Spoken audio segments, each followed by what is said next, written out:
Welcome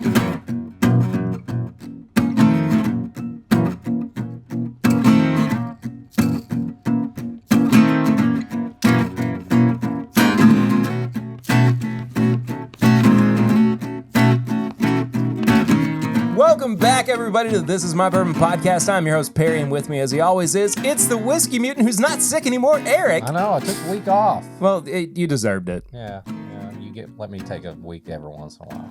Who's this guy, When you need it. This guy, though, is our special guest for the entire episode. He's been with us as we've recorded your Patreon stuff, too.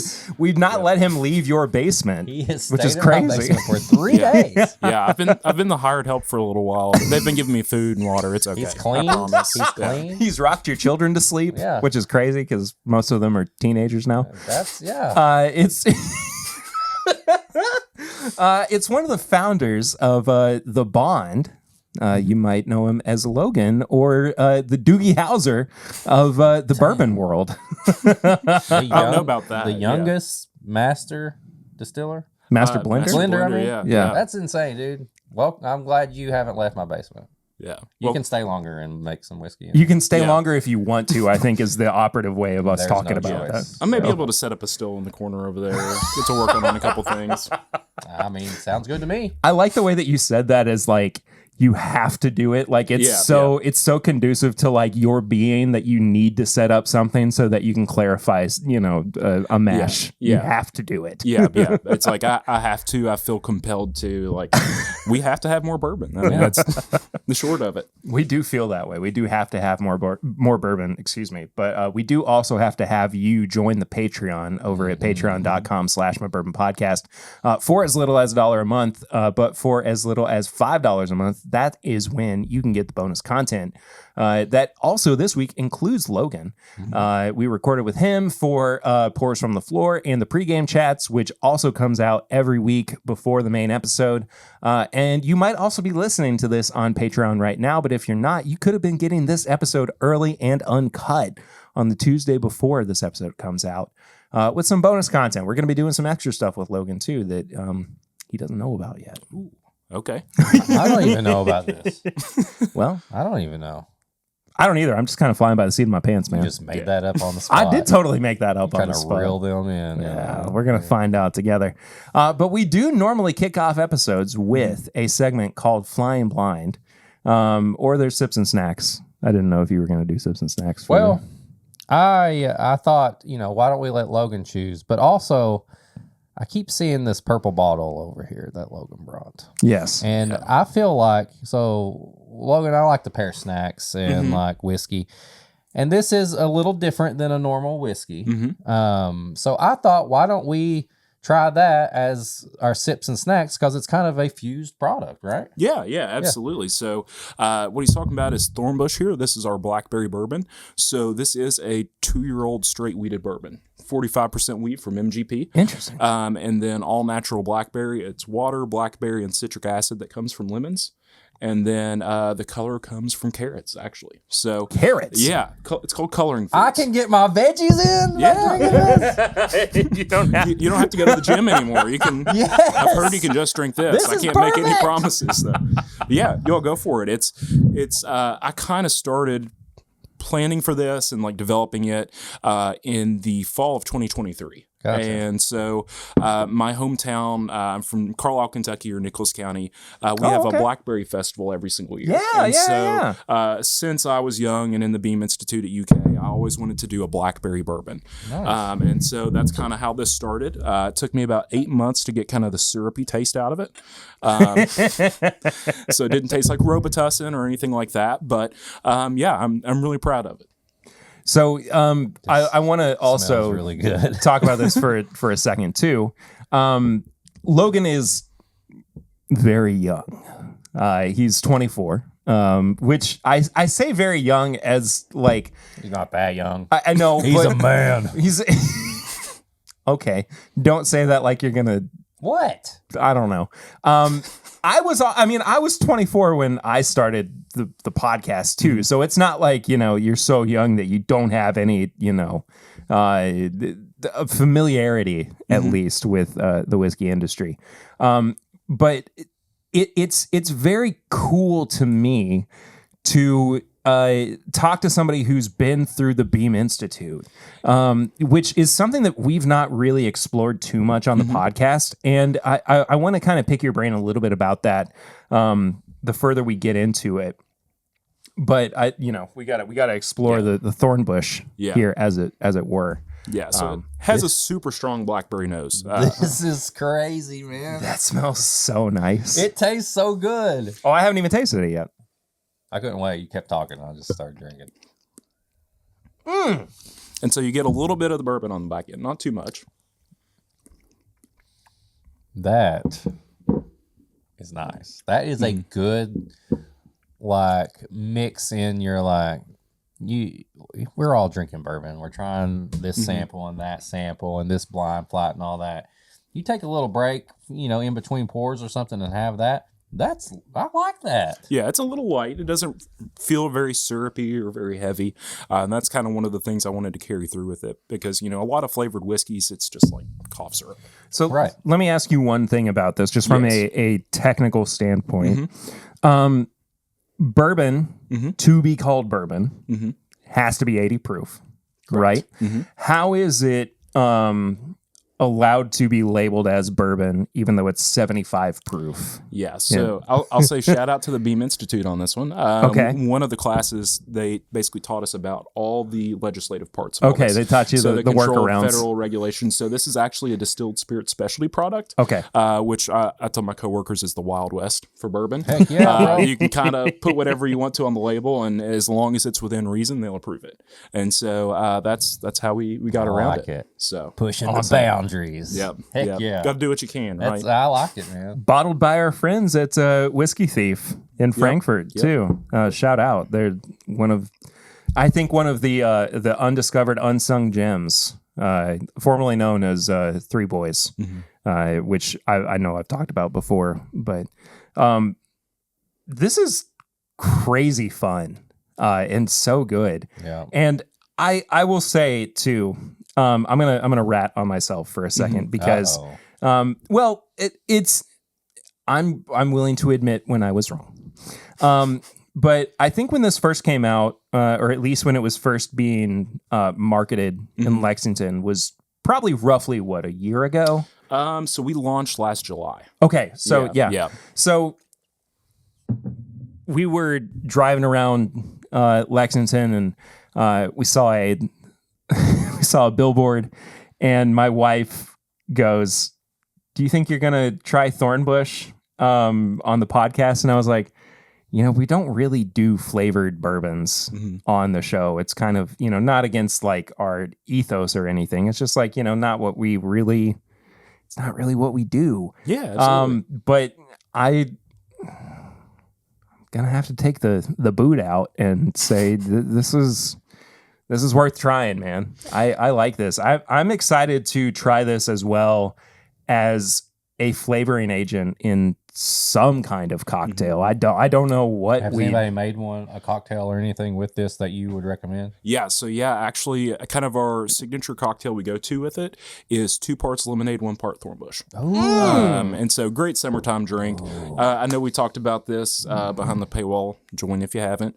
But essentially, Jeff Ruby's actually picked it up, made a cocktail out of it, and they put 24 karat gold flakes in it, champagne simple syrup, a little bit of lemon juice. So kind of fancied it up a little bit. Okay. All right. I like that. It's very mutant. I like the mix thing, snacks and all that. And I was like, let's just do that on this because it's the perfect thing. Like you get that blackberry, I get my vegetables right now. He said it. But it's awesome. I'm not a doctor. I just play one on TV. But I can... It's true. Yeah. You're Dookie. He's Dookie Howser. I heard Dookie for a second, but I know what you're... Hey, I've been called worse. Yeah. Sure. But yeah, you do work with your college buddies, which is... We heard all about you, buddies, on the special stuff. Yeah, a blessing and a curse. But yeah, so the fun thing for me is like, as much as, I know we all enjoy high proof pours, we don't necessarily want to be drinking 125 proof bourbon in the middle of summer. That's true. Maybe just me, but it gets kind of hard to drink. I've taken Knob Creek to the beach before. Okay, I get that. I could know what say you're like saying, Four though. Roses is a beach bourbon. Yeah. But so it kind of turns bourbon from that like fall, winter, and spring drink into a summertime drink as well. So it's kind of taking something old and traditional that Definitely. is pretty saturated, but making it new again. Well, I mean, for the longest time, people were, making alcohol at home. They were making moonshine. Yeah, and they were absolutely. also trying to find ways to make it more palatable as well with different flavors. And, there is still, even though bourbon is like in a boom right now for, we can wax one way or another about whether or not the boom is ending or the bubble is bursting. But flavoring a spirit, you're right, is like kind of a time-honored tradition for people who aren't willing to, embrace it for what it is, or they're trying to accept it in a different format, And I was I spent 7 years in undergrad. Nothing wrong with that. Yeah, well, I can't help but think of Tommy Boy when he goes, a lot of people spend 7 years in college, and David Spade goes, yeah, they're called doctors. And I got my undergrad after 7 years. But anyway, I was doing my senior project, which I worked on rebranding Wild Turkey. Okay. Which I had a lot of fun with. And I had a professor who said, what you should do instead is create a brand of flavored bourbons. And I was like, I really don't want to do that. Like, that sounds really, really terrible to me.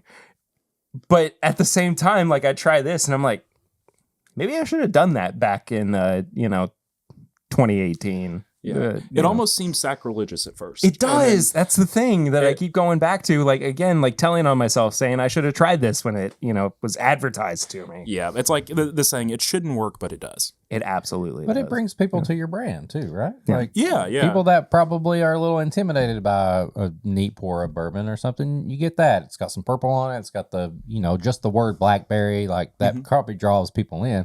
And then it's delicious. And so, who knows? Maybe somebody goes to bourbon just like, I will admit, I got into Wild Turkey because of the honey. Wild Turkey honey. When it first came out, forever ago, that shows my age, I was putting it in my freezer, and that was my pour. And eventually I was like, I'm going to start drinking some whiskey, whatever. So I think it's a great product. The more I thought about it, I said, I've tasted something like this before, and it's just like a blackberry smash cocktail when you smash the blackberries in there. Yep. So that's a great sips and snacks right there. That's all in one, baby. Let me ask you this too, because I know you mentioned that being from Carlisle and having the Blackberry Festival and everything.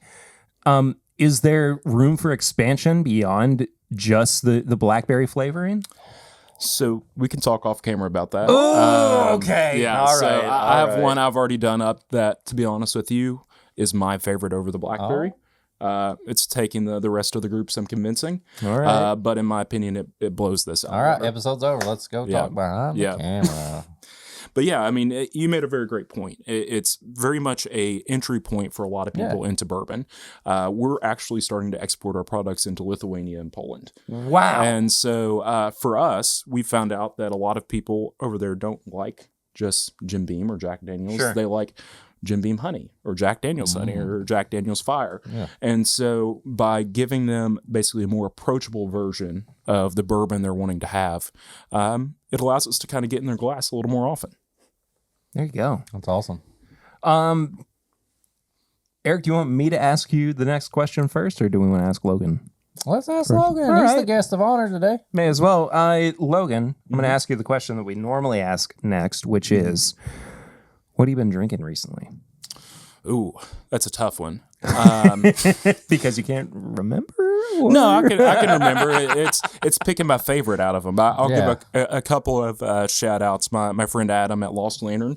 I have a bottle of Boulder Craft Spirits bourbon that was finished in an Armagnac barrel. So it was 7 years old, 51 corn, 49% malted barley. super unique. I've really been loving that.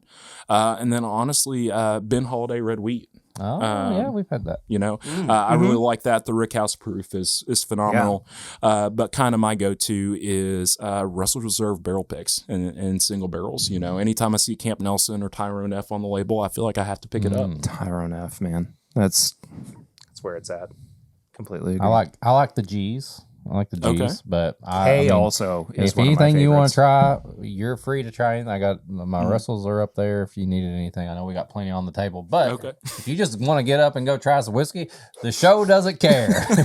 Mid conversation, just Logan just wanders away, and we're like, all right, well, that's fine. Anything, nothing's off Weirder limits. things have happened on this show. It's Let true. me be honest with you. If I disappear for a little bit, you know why. Well, I mean, you have been down here for 3 days. So. And it's the first time that's been offered. So I mean. I said you have to earn your keep first. Yeah, we wanted to make sure that you were worthy. I promise. Eric, what about you, buddy? Well, as you know, I wasn't on the episode. It took, good 2-week break because I got the respiratory stuff that everybody in the county is having. So I haven't had a whole lot, but I will say some Wild Turkey 101 just because I was just I wanted some whiskey.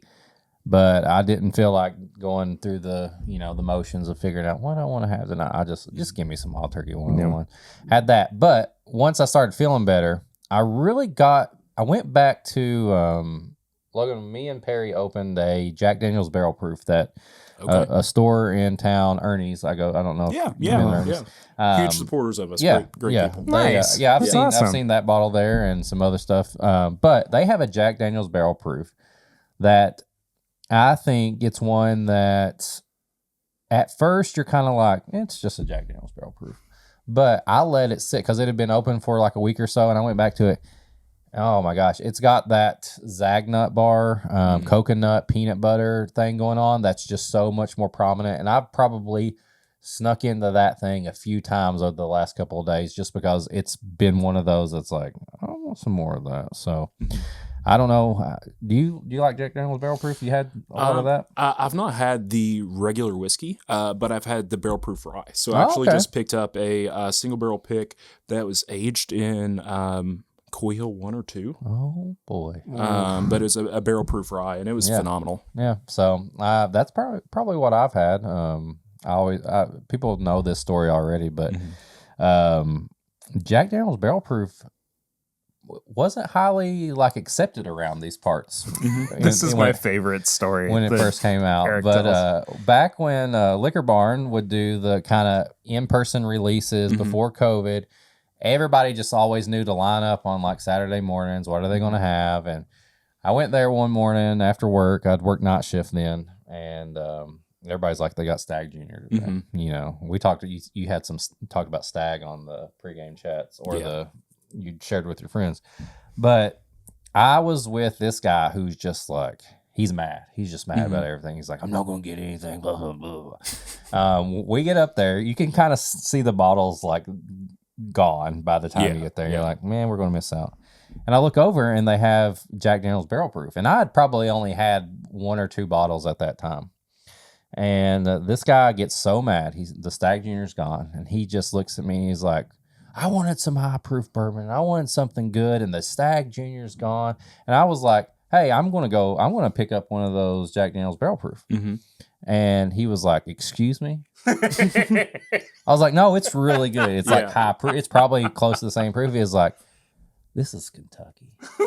Now, I will say, for the longest time, I was in the same vein as that. Oh. I was I feel like a traitor. I feel like a traitor. I think growing up in Kentucky, we all did. I think there was that period where we just had to wean ourselves off of only Kentucky whiskey, only Kentucky bourbon, and then as soon as we tried, a Jack Daniel's barrel proof, that was what set us on the path of there are things out there that our eyes were opened, we were able to see that there were products that were not necessarily better because I don't know if I want to admit that there's, whiskey out there that's better than Kentucky bourbon.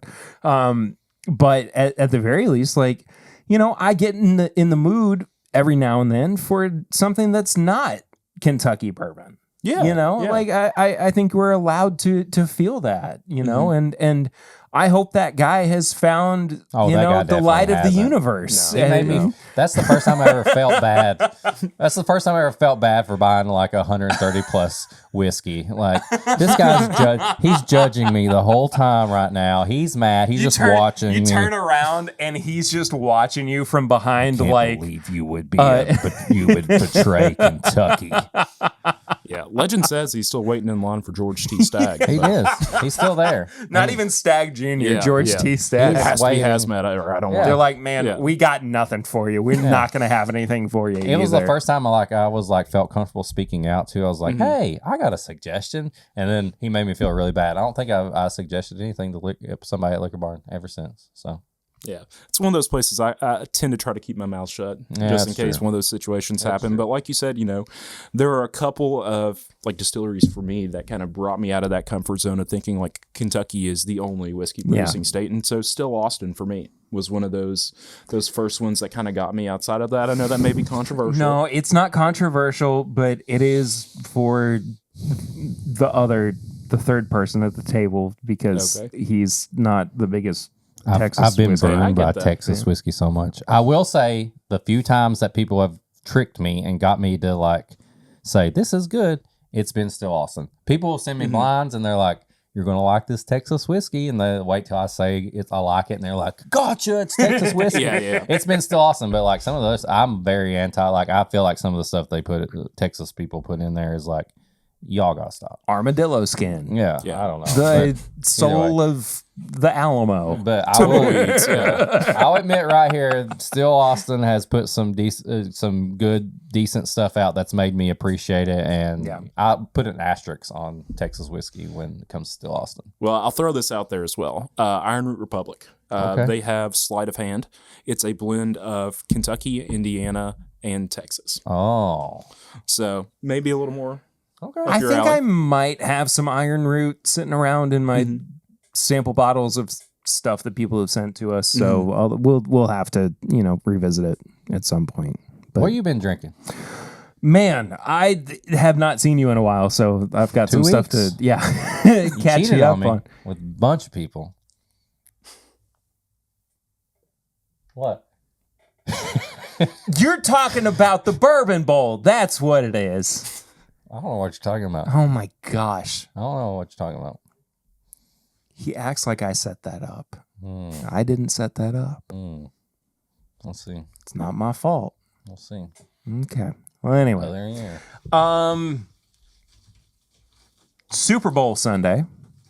We went over to my sister-in-law's new house, and her fiance works for Alltech. Works for in their legal department, and so he's constantly getting just free beer from them. I had never had their old-fashioned bourbon barrel ale. Never seen it before. It's phenomenal. I mean, just the perfect balance of like, I want a beer, I want an old-fashioned. It's right in the middle. It is exactly what you would want if you cannot make up your mind between the two. The next weekend, we were back over there, too, for just like a housewarming party. Somebody brought a bottle of Fernet, which, Eric, you would hate. Even though it is a little mentholy, so you might like it. Right. But it's I guess an aperitif is how you would describe it. A post dinner drink to help you digest your food. I love Fernet. I always say this, and it makes me sound. It makes it sound like I got a problem, but I'm an equal opportunity drinker. There are so many different things that I love that are not necessarily bourbon or whiskey. And into the realm of like herbal liqueurs, Fernet just kind of really like hits it for me. I really enjoy it. and there were so my sister-in-law Emma, her fiance is from Colombia, and so he has got a lot of friends who drink not bourbon. And Fernet is one of those drinks. And so he had a lot of friends that came around who were drinking Fernet and Coke. Oh, wow. Yeah. Fernet and Coke. Yeah. Okay. And okay, so you know at the end of The Dark Knight Rises, where Alfred's going to that that cafe, and he's always talking about like, this Dave, I'll go to a cafe in Venice, and I'll see you across the bar. And he's talking about drinking Fernet. That's this is that drink. I'm That mostly exact one? Yeah, The one he had in the movie. yeah. It's this The exact one. drink Fernet. Dang. Yeah, and it's very good. And It's delicious. Yeah. Yeah, no, I love it. well, I can't say I've tried it. Well, you're gonna have to sometime soon. Did you bring some? Not right now because I didn't have a bottle of it. I'll bring it next week. Sharing with everybody. You are killing me right now. I also the other day I got a bunch of beers just to like share with Lucy to try some random like German beers. If you didn't know, my last name is Ritter. That's German for night. And one of the beers that I picked up was a smoke beer. I can't Smoke? Beer? smoke beer. Like you. Interesting. Yeah, it's a beer that is smoked. Smoke it. Yeah. And I can't exactly pronounce Yeah. the I was name. gonna say, Eastern, Go ahead, Logan. Eastern ahead. Kentucky and German don't mix well. Go ahead, Logan. Oh, you're going to make me do this? No, you don't have to. I'm just showing you what it looks like. The Fleur, Ruckenbier, I think you nailed it. Marzen, I mean, Marzen is completely Heller, right. Bamberg. This is a, oh yeah, I've heard of this. Legendary, the classic smoke beer. Yeah, I know all about that one. Yeah. I know a little bit. I think it says German beer. Yeah. Yeah. Anyway, it was very interesting. I don't think I like smoked beers though. Yeah, very strange. And then I tried Nespresso in a Norland glass today, so that was fun. Just like coffee Yeah, in a Norland. in a bourbon glass. Yeah, because why not?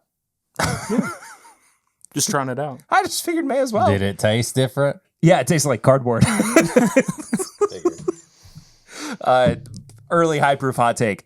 I've kind of written off the Norland glass. Well, New Orleans. Yeah, Norland. What's your Logan? Do you think that glasses make a difference? I do. Yeah. I think that for me, it's very weird because whenever people think of like a distillery, they think, oh, you're going to use a Glencairn. Yeah. And you're going to smell it out of this. This is what you're going to have in the Rook House. I'm a lot of times using like shot glasses to just get a little sample. Interesting. And then actually put it into like a wine tasting glass because it actually moves a lot more of those kind of fumes up towards your nose. Lets you put your nose in the glass a little bit more, kind of gives you more of a evaluation of it. Nice. Interesting. You know what I just realized too? We have a box that was sent to our P.O. box too that we have to talk about. We got some stuff that was sent to us. Hang on. What's in the box? We get sent random foods, and I got candy cigarettes from my dad the other day. It's crazy the stuff people send to us. You're My dad lives in Hawaii. Hanai. Okay. Yeah, he sends me stuff. His never mind. Anyway, this was sent to our P.O. box, which you can also send us stuff to our P.O. box if you would like to. It's P.O. Box 22609, Lexington, Kentucky 40522. This came from our buddy Jared. Okay. Oh, Jared. We got a lot of stuff in We have here. a love-hate relationship. You have a love-hate relationship. Yeah. He's nice. Sometimes he's mean. You're going to love this. Okay. All right. He sent us a 4-pack Okay. of Okay. our favorite stout. Oh, do you like stout beer?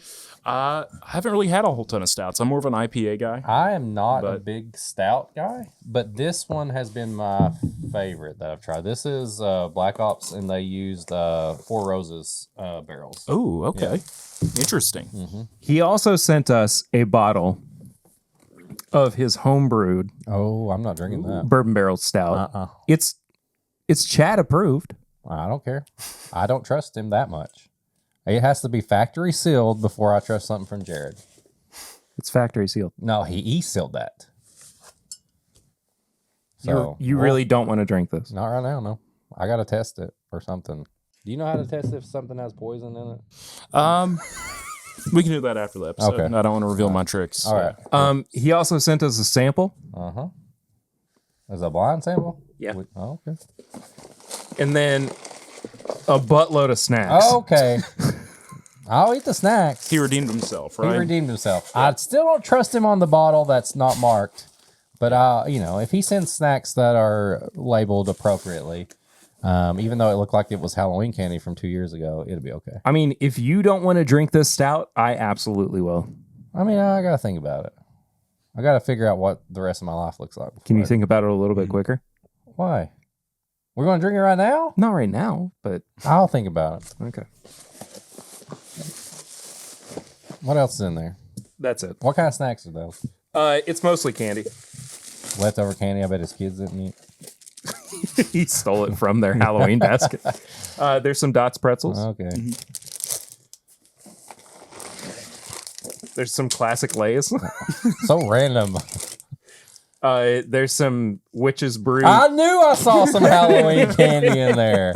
That jerk. He's just old Halloween candy. Some Hershey's Fangs. See? He went into his cabinet and found all the stuff that his kids haven't ate since October of last year. A Christmas tree cake? A Christmas tree cake. Give me that. All right. It's uncrushed, by the way. I'm very surprised. Oh, by no. that. Yeah. He did a great job of packing. You know it's Yeah. been a while, though, when the package gets all like Milky? that. Yeah. Yeah, a little hazy. Yeah.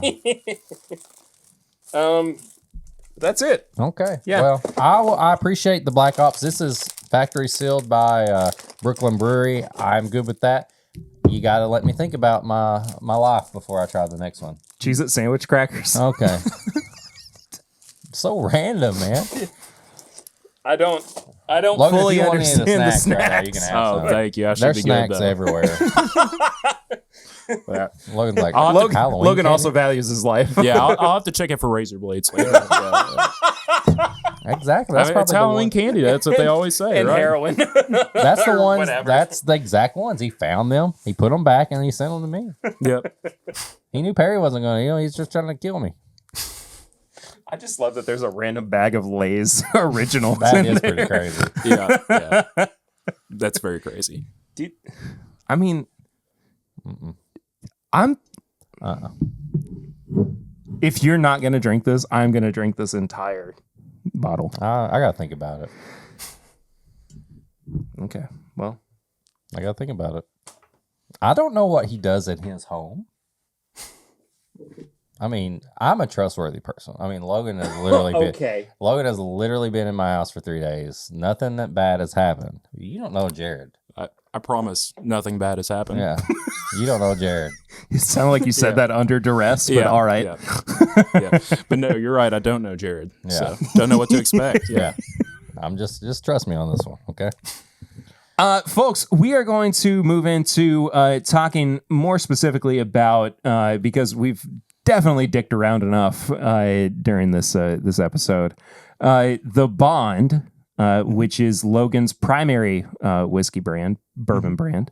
I want to first of all ask you about Eric and I know kind of surface level information about how the brand started, but I want to give you the chance to let our listeners, our viewers know about how you and your buddies started this brand. Yeah, so I actually met Ben and William, my two co-founders in this, my first week at UK. they offered to help me in accounting class, but I was a STEM major. So they're like, you're ag biotech. There's nothing we can really help you do. We'll just stay friends with you. And I was like, okay, that works. And so along the way, we actually had a roommate of ours and then another good friend of ours pass away while we were in college. And so afterwards, we were all sitting around having a drink one night saying, what would we do to have another drink with them? And so for us, whenever we want to celebrate a moment or celebrate something special, we turn to bourbon, having a glass of bourbon with friends, having a glass of bourbon with family. And so we wanted to make something that people could celebrate with and could remember those people that they still have or the ones they may have lost. So. It's the Bond. Short, sweet, and to the point, man. Yeah. I love it. And it's bottled in Bond, so yes. I mean, there you go. Y'all thought about every aspect of this. Yeah, every entendre possible. Yes. So the first time that I had any kind of experience or exposure to, rather, the Bond, beyond the Thornbush billboard, I'm now realizing was actually another billboard in Lexington. Advertising the Bond. And it was talking about your all's accolades with some of the spirits competitions that you all had been in. And I think that something that people don't realize is that there's not a lot of merit that is given to brands anymore that is kind of outside of word of mouth anymore. Correct. Yeah. And we've had other brands on the show where the thing that they rely on is talking about their awards. And I get that, but you all have more of a story to it. Absolutely. Yeah. And I think that, there should be more to whiskey, more to bourbon, especially as we move into,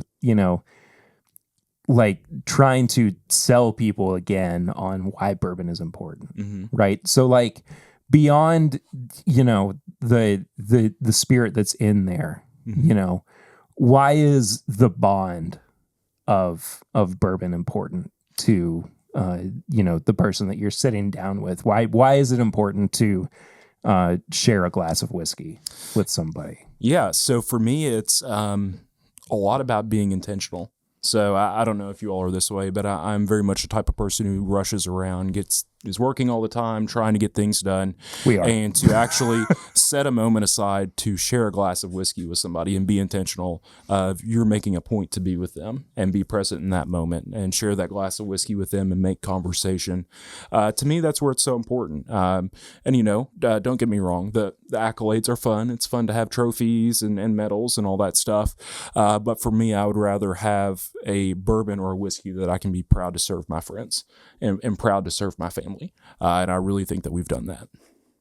Well, I without really further ado, I would like to try one of the two Bond bourbons that we have on the table. Yeah. So this is our 4-year low rye, so our 21% rye. So the unique thing about these barrels is Smooth Ambler was getting a lot distilled at MGP. They had about 50 barrels left over. And then they essentially said, somebody needs to take the rest of these barrels. Who wants them? And so they came to us. They said, we've got these available. Is this something you all be interested in? And I tasted them and immediately said yes. Now, you'll probably find this is going to be a little more grainy than what 4-year-olds usually are. So we can get into my blending philosophy a little later on. But I tried to bring out the best in a young bourbon. So I try to say a Buffalo Trace or very traditional bourbon with a little higher proof, a little bit more flavor to it, but also using that graininess to our advantage to bring out that sweetness. So to me, 4 years old is not necessarily young these days. There are a lot of products that, especially when you consider brands like Wilderness Trail or New Riff, their initial products were 4 years old. And we were championing them on, waiting until they had reached a 4-year mark as like they had and the way that I'm saying this sounds almost negative, but like they had really done something.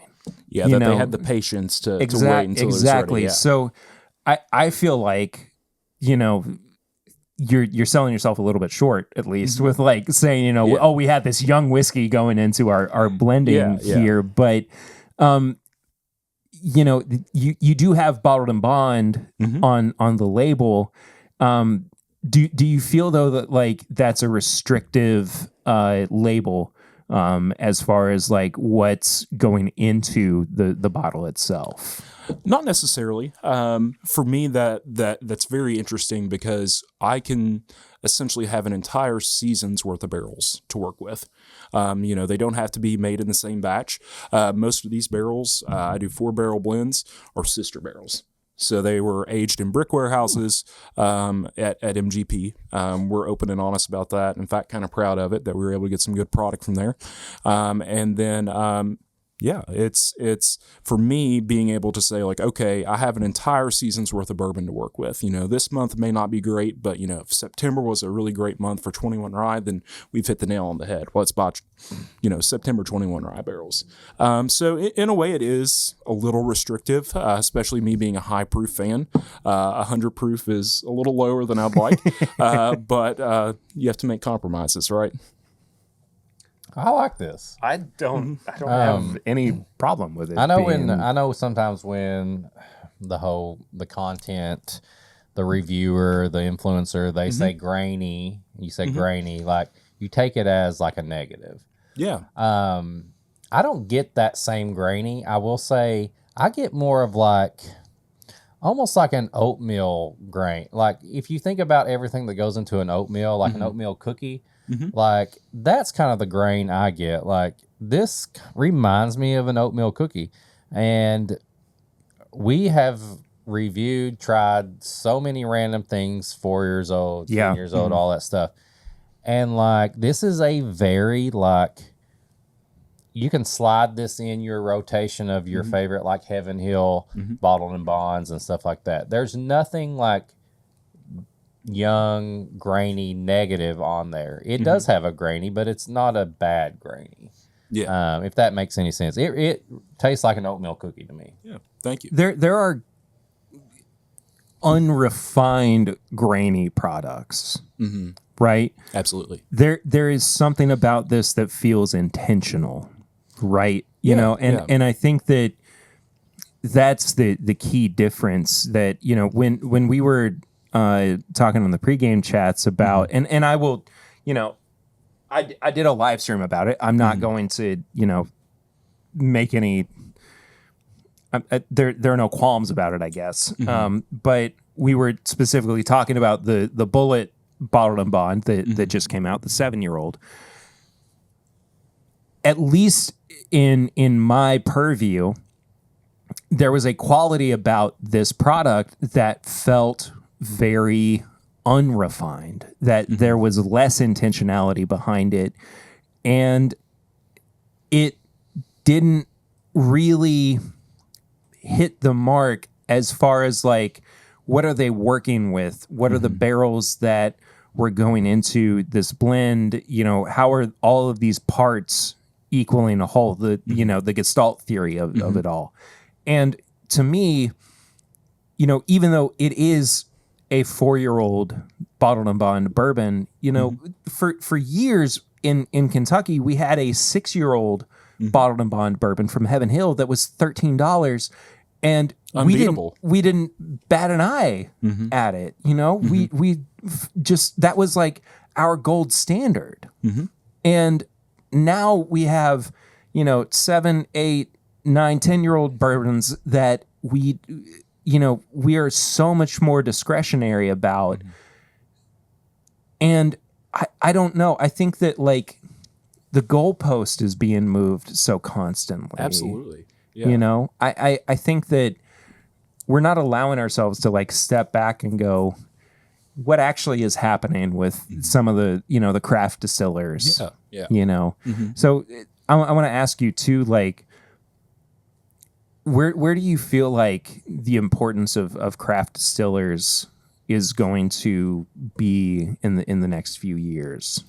Yeah, I think the big thing for me, craft producers too, not the big thing for me is just there's always going to be a market for what I call the blue blood distilleries. You know, those heritage distilleries that have been around and will continue to be around for years to come.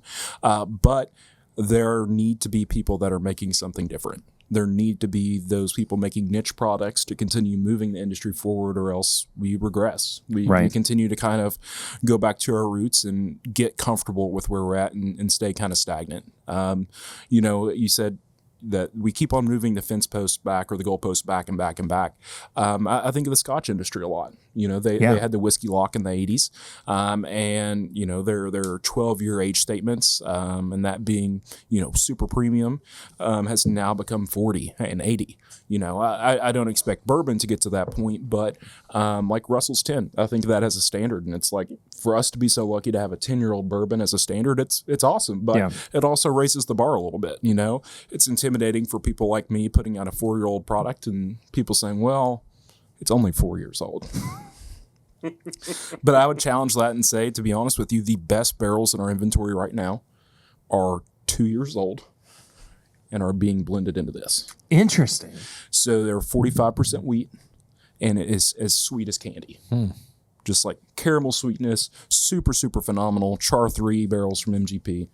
And, you know, people act like MGP's a dirty word, but it's like, they're successful for a reason. Baby. They're successful for a reason. Yep. So what at the end of it is keeping you from holding those barrels back and using them for actual like products that you would, you know, put out as the Bond, or maybe a, you know, another bourbon label that's not flavored whiskey in the future? So for us, it's waiting on other barrels to kind of get of age. Unfortunately, that's kind of the issue we're working with at hand now. You know, even if you feel like, you know, what's going into Thornbush is your honey barrel. So we're sitting on a lot of those. So as many people probably say, I love that. I told our owner, like, he's a huge Maker's Mark fan, and so I gave him a sample of it, and he goes, "This is amazing." And I said, wheat, doesn't he? Yeah. I said, we have to keep these. Like, let's pull these back. Let's start figuring out which barrels we can switch it to. And so, actually, probably here soon, we're going to switch it to North Carolina bourbon. You know, we've got some wheated barrels from down there. Okay. The new Riff mash bill, but wheated, and transitioning it to that. And so, for me, I would love to see a wheated version of the Bond, or a rye version of the Bond. So, beyond that too, I mean, just, you know, changing up the mash bill. I think that a lot of people, of course, are interested. We were talking behind the paywall about finishing. Yeah, absolutely. Is that something that you all have experimented with in any capacity too, like finished barrels or anything with your bourbons? So that's really a dream of mine. I'm you know, you mentioned earlier the mad scientist. It is very expensive. My coworkers literally called me the mad scientist. I will bring them cups of bourbon to their office and be like, "You've got to try this. Like, tell me what you think." I want to work there. Yeah. Right? Yeah. Nobody can bring me cups of bourbon at work. Yeah. I was going to say, the workplace sounds awful, doesn't it? Yeah.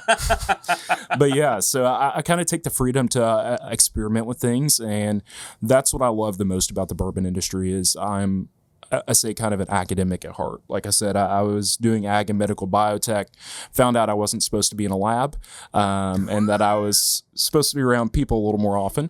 And so for me, bourbon is really bridging that gap. And so I grew up on a farm, and bourbon and then farming and agriculture really kind of share artisan roots, where it's like there's only so much you can control, but the rest of it is up to you. You know, what you taste, how much you train your palate, you know, how you handle your crops, all that type of thing. So for me, it's just being able to go in and do these experiments. You know, I've done a orange dreamsicle is what I'm working on now with like a vanilla brandy barrel, orange curacao. I've got that finishing up. I'll send you all a sample to the P.O. box whenever that gets done. You just tell me where you're at. We'll give you the home address. Yeah. I was going to say, I was telling you where I live. Yeah, exactly. You just show up. Well, I can't get out and get it yet. That's true. I've been down here for a little while. I guess that's a way to let you out. Yeah. Okay. I'll have to get a permission slip. Give me that You've been freed. I really don't like this meta that we've developed. that he's anyway. It's okay. It's just my storyline, right? Anyway, yeah. I can't have a friend I keep in the basement. We had Fred Minnick down here at one point. That Yeah. that was also that meta. Still mad at him. Yeah. Okay. Well, we don't have to. Okay. But Derek. Back to the question, I will say, I think that barrel finishing is going to be the next frontier of a lot of the bourbon industry. I've experimented with 100-day-old whiskeys, they're bourbon mash bills, putting them in honey barrels and Madeira barrels, and it takes out all the ethanol on the nose. Interesting. You get that overly kind of sweet taste from the honey. Some may call it too sweet, but the Madeira really rounds it out, kind of gives it a little bit of that oaky flavor, a little bit of that kind of fruit note that you're looking for in a bourbon without really having to let it age beyond 8 months old, which is, to me, is crazy. So my brain is not wired for the scientific side of all of that. I'm like, how's this going to work if I throw it together this way? Or, you know what I mean? Like, we were also talking about, like, the people who are passionate about creating good whiskey, but also, have the technical know-how to make it happen.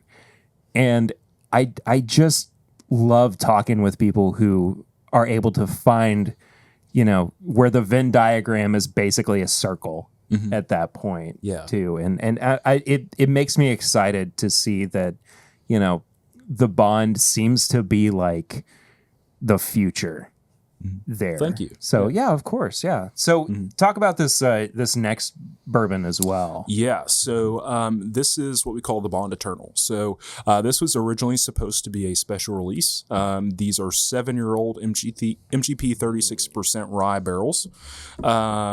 Aged part of the time in Montana, the rest of the time in Kentucky, in a Camp Nelson F style warehouse. But yeah, I mean, like I said, we started it off as a special release, and then I liked it too much. We made it permanent. So you're the boss. Yeah, I was gonna say, great problem to have, I will say. But this is definitely my favorite out of the bunch.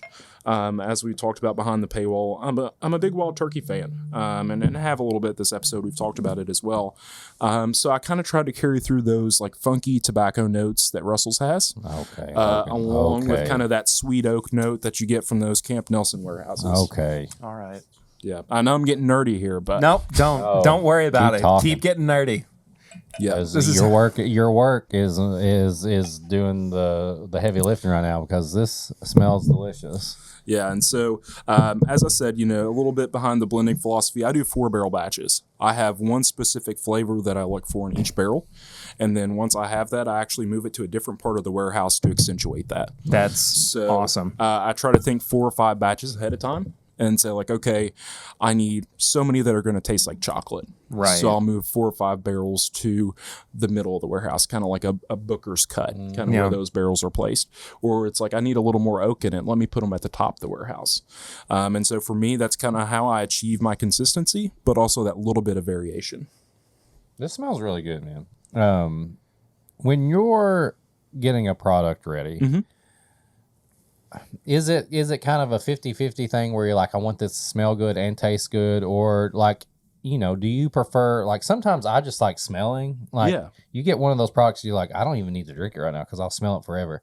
Are you, maybe this one you were like, I wanted the smell to hit you a little bit more. Maybe that one you want them to taste it on the finish. And like, do you think about that thing, or you just want like an overall product? Yeah, so it kind of depends on the product. So the big thing for me with like Thornbush, the blackberry whiskey, the smell is what entices people. Right. I mean, you could open the bottle, and I'm sure you all could attest to this. As soon as we opened it, you can smell blackberry in the room. Yeah. Oh yeah. Whereas for these, for me, it's more so about the entire experience. And that's where I get kind of those 4 flavors from. It allows me to kind of layer those flavors. So it's not just everything all at once and then it's done. This one kind of lingers with you a little bit. It unveils itself a little bit layer after layer. This is really good. Thank you. It's a patient pour. You're right. It doesn't immediately just hit you with everything that it's presenting. It takes its time. Excuse me. That's cakey incredible. pastry. Yeah. I love snack cakes. It's a very vanilla cupcake type like thing like going on, and like and like I said, this is a smeller to me. Yeah, like it tastes phenomenal, but like it's one that I smelled this for a while before I even tasted it. That's why I kind of asked the question. It's very like bakery pastry. Like you walk into that and you all that sugar, all that frosting hits you, and like, yeah, this is delicious, man. Yeah. Thank you. I appreciate it. Yeah. I try to throw a little bit of fruit in there too. So the big thing on this batch is I got a little bit of orange out of it. Okay. So this was our first batch. We're on number 4 now. I guess I'm not really getting that much out of this one anymore. This is from the first batch? Yeah. So this is bottle number 79, actually. Holy moly, dude. Yeah. And I was going to say that we're on batch number 2 for the 4 year is what we have here. So That's good. I like that a lot. Yep. So this was batch 1 for this was the first bourbon I ever blended. And then an hour later, I blended this and picked all the barrels out for it. So it's kind of all in the same day. So it's always fun and, you know, it interesting for me to ask people who are, you know, not necessarily like blending at a high volume. Yeah. To, you know, ask people like you the question of what have you learned through the process of blending at, you know, maybe I think micro might be, you know, not the right way to describe it, but it may be a little bit more appropriate. So like if you've, you know, what have you learned from your blending experience? Yeah, so I usually kind of refer to it as like small scale blends. Yeah. So like anything 10 barrels under, I would say is kind of a small scale.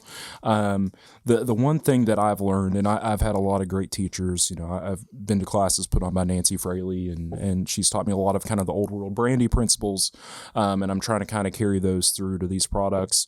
And then also some of the staff there at Whiskey Thief as well. And then of course the Beam Institute. I mean, as bad as it sounds, I'll credit most of my palate to the wine appreciation class that I took my senior year.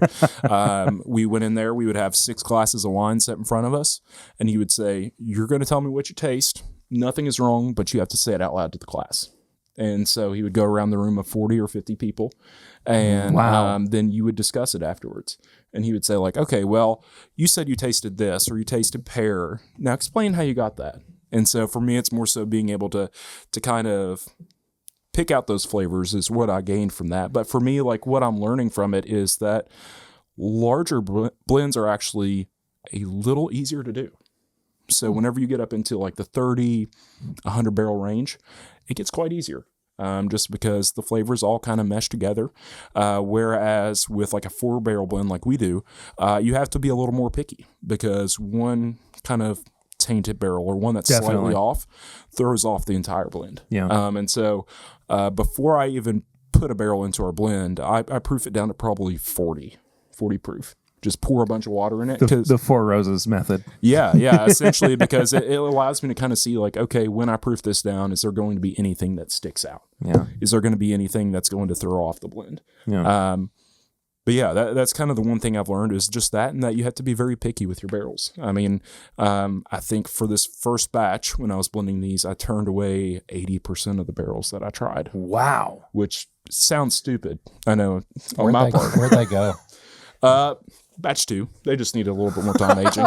Okay. I was like, do you have them just sitting around? Like, you want to just leave them? Yeah. I've got them in my backyard, maybe in a barn somewhere. They went to Gene Nassif.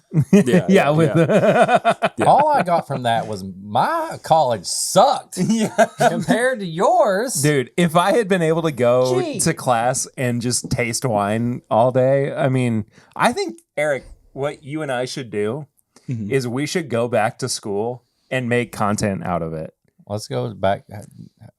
It's an extremely goofy movie, but you know, this Beam Academy. So there's actually a certificate program Really? It's like Yeah, 3-4 classes. Yeah, I'm It's kind of phenomenal. considering it. Can you, Like, put in a good honestly. word for us, or you gotta like have a recommendation. Yeah, I can write you a letter of recommendation. Hell yeah. Yo, okay, all right. I can't promise any scholarships, but I can. I just want to have a good time. Yeah. My brother Well, that's is guaranteed. my brother's a professor at UK. Okay. So, yeah. You may get the family discount. Maybe we'll see. I'm trying to. I'm just trying to have fun. I'm going to try to go back to school to have fun. I mean, You want to join a frat Yeah, finally? the beam, alpha omega or whatever it's called. B Alpha. Stan- BAO. Yeah, sure. I was gonna say, is there Bow. a Greek letter that starts with J? I don't think there is. I think J was one of the few letters that was not in the Greek I was alphabet. gonna say like something beta for the James B. Beam, but yeah, We could go gamma beta yeah, GBB. yeah.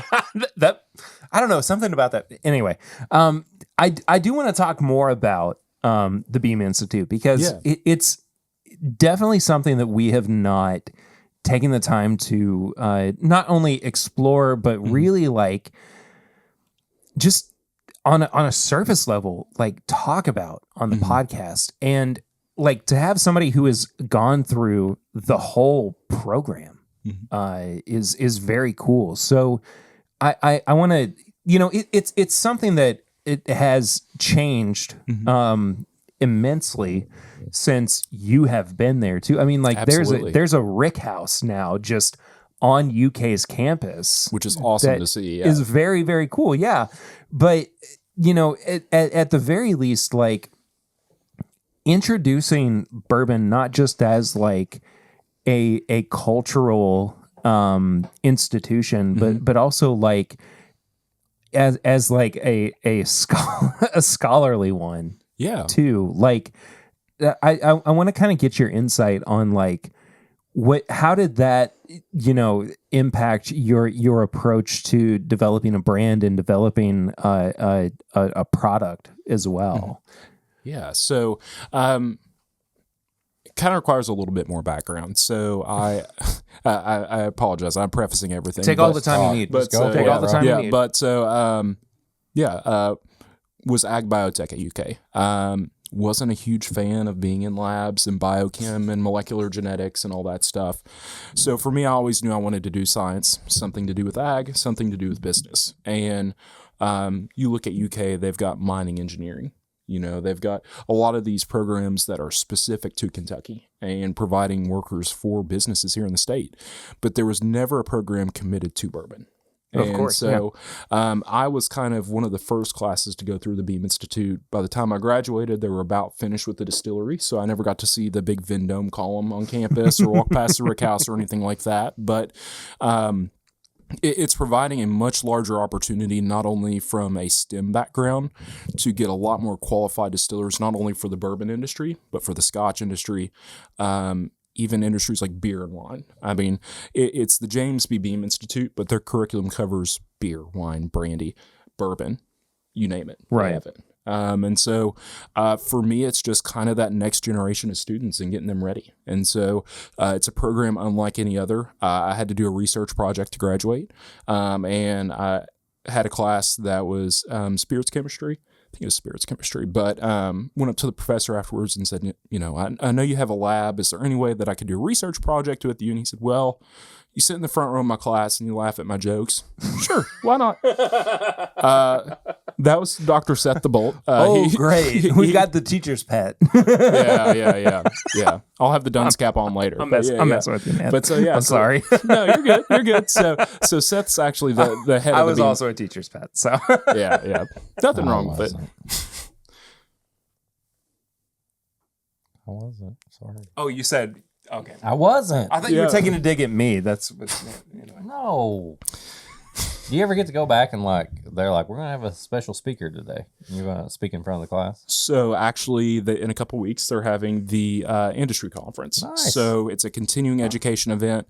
Four Roses, Jim Beam, all the big kind of blue blood brands send their workers there kind of for continuing education. I And really want us to be there for that. well, so I have a speaking engagement there. So I'll be talking a little bit about the necessity of diverse mash bills in the industry. Interesting. Just because there's a lot of 21 rye, and that's not to hit the panic button and get all the hedge funds to sell, but it's like, even from my time in the industry, I've seen that consumer taste change. I mean, my first year it was this 21 rye. Mm-hmm. Second year it was 36 rye. Mm-hmm. Now I'm seeing that 45% wheat is trending. So it's like, how can we better prepare ourselves for the future and basically try to mitigate those losses? Because I think of a stock portfolio. You're not going to put everything into Walmart or everything into Google or Tesla. You want to diversify it out. You want your retirement to kind of hedge your bets, so to speak. So, talking way over my head. I was following it. So that's fine. I know you are. I'm just enjoying this whiskey. I'm kind of interested in like having the podcast there as media, just to report on it, I guess, or like hear what the the talk is about at the very least, just because I'm curious what the industry at large is conversing a bit about this topic, because I think that one of the things that we are concerned about is staleness, with not just the same mash bill, but the same process of we're putting it in the same barrel, or we got the same finishing process or whatever, and there's really no like seemingly stone that has been unturned. But for me, there are brands like 15 Stars, which has done something like the triple cask finish, which a few weeks ago we were talking about how, even though there seems to be like the bursting of the bubble, I'm not entirely ready for that to happen. Absolutely. Because I want to see the continuation of innovation, right? Like if you've got a brand who is taking 3 different finishing barrels and blending them together, whatever the, different ratios are, and putting them together into a product that they feel like is the best representation of those finishes. I feel like there is still innovation that is left to come out from the bourbon world. Absolutely. And that's one thing I will say is, you asked in the prior question what the Beam Institute is doing, and they're really helping explore those avenues of being, what does the future look like for us? How can we continue to progress this industry without having to regress? There may be times that are tumultuous. One of the big things that they've done is the Estate Whiskey Alliance. So Furry Ranch just joined that this past week. It's distilleries that get all their grains within 50 miles, age everything on site, and then distill it there on site. And so I've always told my coworkers, I feel like Kentucky's the next Napa Valley. Except the only limiting factor about Napa Valley is that they have a limited amount of grapes, and we can get corn from anywhere. Oh, yeah. Yeah. So, it's tough because, you're going to want to drive that innovation, and I hate to say it, but tough times are probably going to continue to drive that. How can you make yourself successful and, when the bubble bursts, so to speak, or when things are a little more difficult than what you may be used to. Yeah. I think we're about to hit tough times.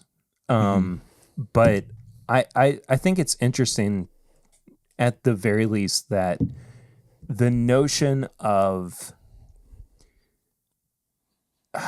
this is a very like undeveloped take that I'm about to put out, but I do really like the refinement of education being essential to the future of bourbon as an industry. And it's not that I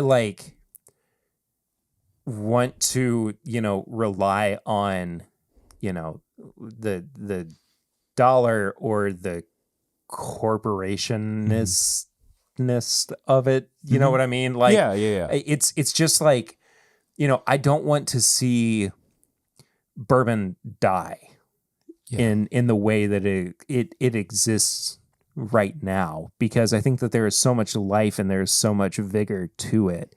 But I think that,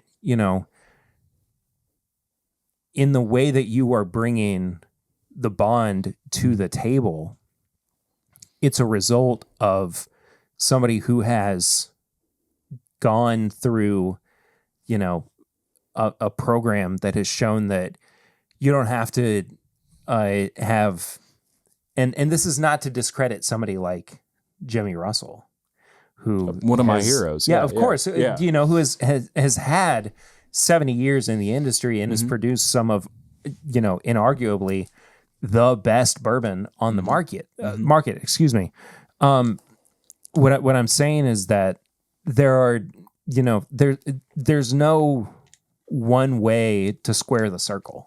Yeah, absolutely. And I think that as we continue to innovate and redefine what it means to make bourbon, make whiskey, there's just room for people to go to school and learn about it. And instead of like a general chemistry degree, and then they go to, a distillery and they're like, yeah, I know how to work these machines. Or like I think of Harlan Wheatley, and he's like, went to school to be a chemical engineer and then ended up as a master distiller. Exactly what I mean. Exactly what I mean. And that's, to me, the very unique part about where we're coming to as an industry, is we're to a point where we can kind of continue to bring out that artisan nature of the industry. We can allow people who are truly passionate about it to specifically pursue this and learn everything way ahead of time. I just think about if somebody like, Harlan Wheatley or a Jimmy Russell or a Steve Nally had the opportunity to go to the Beam Institute whenever they were younger, where they would be at today. It's almost like in the Bear, when they're about to open the restaurant and Sydney's like going around and like checking out all the other restaurants and, taking notes and everything. It's like, it's not an offense to like, the restaurant that came before, even though, other people feel that way. It's just like, you're trying to improve upon what's come before it in order to make the best possible product of, and I think that, in some capacity there is like a resistance to innovation. Absolutely. But at the same time, like, a lot of people just want good whiskey. They just want good bourbon. Yeah. And we look at somebody like Bardstown Bourbon Company, who is making some of the best new bourbon on the market. But they're also innovating in a way that, nobody is really arguing with. Absolutely. And it's, we're providing that foundation for the next generation to have as a launch point. Yeah. I think of, before us came distilleries like Hiram Walker and Seagram's, who published thousands of open source research articles all about bourbon, all about yeast. They even donated their entire yeast bank whenever they closed to like a national registry. It's crazy. And so at the end of the day, they were as committed to securing that foundation for the next generation. And I think that's really what the Beam Institute and other educational institutions are trying to do, is it's like, this is what we know. Now use this to your advantage. Yeah. Go out and have a good time. Do what you need to do. And like that legacy too being continued by people like Dr. Pat. Yeah. Too at Wilderness Trail. It's another like, one of my heroes. Yeah. I mean, like, let us like just give you that opportunity to, we're going to help you. Yeah. You're going to have to like, work with us as far as like, we're not going to gift you everything, but it's still, the resources are there in a way that they weren't even 10 years ago. Absolutely. It's still amazing to me that innovation has happened so rapidly. Yeah. I mean, the one of the stories of why I got into distilling was a tour with my parents at Buffalo Trace when I was 13. Dang. It's back in the days. Yeah, my dad wanted to go. It's fall 11 break. years ago, folks. Yeah. I was just drinking Buffalo Trace. Yeah. Well, it was back in the days when you didn't have to have a reservation 3 months ahead of time. Yeah, exactly. I took my kids to walk Easter. in. When it wasn't I all took my bought up kids by to- bots. The Yeah. Easter egg hunts at Buffalo Trace. Like, Oh, that's awesome. Oh, man. That's a great crazy. memory. Yeah. Yeah. It's crazy. It's crazy. I want to know, is there like a local like distiller blender like group chat? Like, are you like, is Harlan like in there sending like memes? I've always wondered this too. Is Like there, if like, there, if something- you all kind of are connected in a way that we you don't have to go we into the don't know details, about. but you can just give us like A yes or no could you answer. text like Harlan Wheatley right now. No, I Okay, couldn't. okay. Unfortunately, but that other like craft distillers. yeah. Okay, For- all right. for That's the- all. That's all. Yeah, That's all we need to know. I'll say this for the craft community, that's a lot more accessible. Okay. Yeah. So Jimmy's not on a like group me or anything. No. Okay. No, Jimmy's He's not on WhatsApp. Yeah, Jimmy's not on Slack. He's Okay. he's not pinging us all. Well, Yeah. that was my question of the time. So you imagine sending Jimmy like a meme or a gift like, oh look, I just put out this barrel and it sucked, and you're like, ah. He responds with like Tom Holland on Lip Sync Battle as Rihanna for whatever Yeah. reason. And you're like, Yeah. what is? And it's like, I'm so mad at you. You did the thing that I told you not to do. Anyway, but dude, it's been awesome. Like, Yeah. this stuff is so good. Thank And you. I'm scared of this thing over here that you've left us. Well, we're about to try that just for Patreon because Okay. I've got a little idea cooked up Okay. here. Okay. So, Yeah. folks on the free portion, hop on over to Patreon. Oh. But we'll circle back for the rest of our free stuff here in just a moment.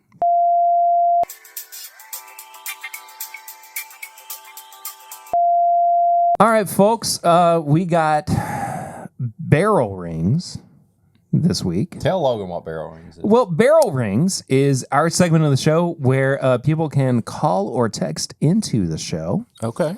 And we will listen to it or read it out, depending on how it is submitted. And if you want to do that, the number is 859-428-8253. 859-428-8253. Send us a voicemail or a text message. And I apologize to the person who submitted two in a row because I did not have time last week to get to Barrel Rings with Chad because he was under a time crunch. So we've got two from the same person this week, and it's Bill. Bill Robar. Good morning, gentlemen. It's your friendly neighborhood Bill.